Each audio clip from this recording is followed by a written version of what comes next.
कभी आपने सुना है कि किसी ने अपने मम्मी पापा या दादा दादी के फोटो पे थूक दिया हो? या ऐसा आप लोग करोगे? कभी नहीं करोगे।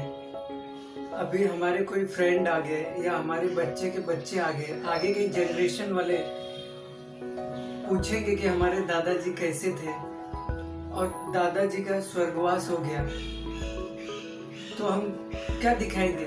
दादाजी को तो बुला के लाएंगे नहीं, उनका फोटो ही दिखाएंगे। तो फोटो क्यों दिखाते हो? उस फोटो के साथ आप नंगी नंगी जो हीरोइनें हैं उनको फोटो क्यों नहीं लगाते? क्योंकि आपको पता है वो मेरे दादाजी हैं। उसी प्रकार जो आप लोग भगवान के फोटो के साथ जो इतनी गिरी हुई हरकत करते हो, कोई भी गंदी फोटो दिखा के अपलोड करोगे, पोस्ट करोगे, तो ये सब लगा के क्या मतलब है? कोई मतलब नहीं। ये दो कौड़ी का जो छोटे दूध पीते बच्चे हरकत करते हैं नीच वाली, वही हरकत हो गया। क्योंकि आप लोग को नॉलेज नहीं होता है, आप लोग को स्पिरिचुअल नॉलेज बचपन से नहीं दिया जाता है, वैदिक नॉलेज गुरुकुल में भेज के बचपन से नहीं भेजा जाता है। इसलिए आपको पता नहीं होता है कि भगवान परम सत्य है, एब्सोल्यूट ट्रुथ। भगवान के नाम, भगवान के लीला, भगवान के गुण, भगवान के धाम में कोई फर्क, डिफरेंस नहीं होता है। वो परम सत्य है, वो दिव्य है। हम भौतिक है, हमारे शरीर और आत्मा में फर्क है, लेकिन उनके शरीर और आत्मा में फर्क नहीं होता है। उसी को कहते हैं absolute truth, transcendental body, divine body. तो स्पिरिचुअल नॉलेज और मटेरियल नॉलेज में जमीन आसमान का फर्क होता है।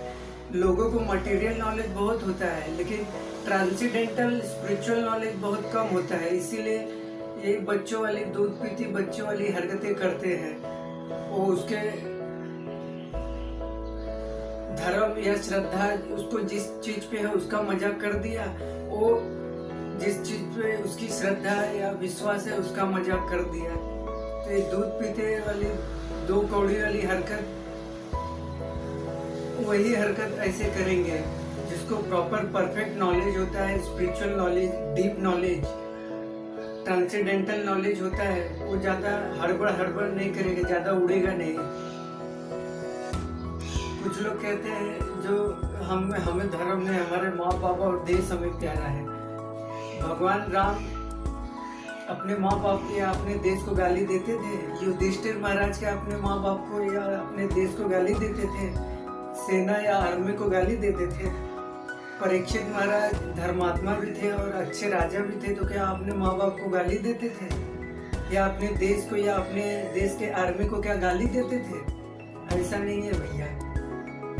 धर्म तो हमारा शाश्वत कर्म है, फर्ज है, उसमें कोई ऑप्शन नहीं है। लेकिन जब आप धर्म को पालन करते हुए बाकी सब कुछ करते हैं तो तब जाके आपका ये मनुष्य जीवन परफेक्ट होता है। इसीलिए भगवत गीता में लिखा गया है कि आप कोई भी कर्म कर रहे हो, जब तक आप उसमें भगवान विष्णु को शामिल नहीं करते हो, कर्म अधूरा है, व्यर्थ है, टाइम पास है। जैसे आपको जिस कोई मिशन के लिए भेजा जा रहा है और आप वो मिशन करके नहीं आए, कुछ और काम करके आए, तो मतलब क्या है? मनुष्य जीवन जिस मिशन के लिए मिला है वो किया ही नहीं, अंड संड काम में लग गए, तो मतलब क्या है? तो ऐसा नहीं कि धर्म का पालन करने वाला इंसान माँ बाप को गाली देता है या अपने देश को गाली देता है या अपने देश के जवानों को गाली देता है।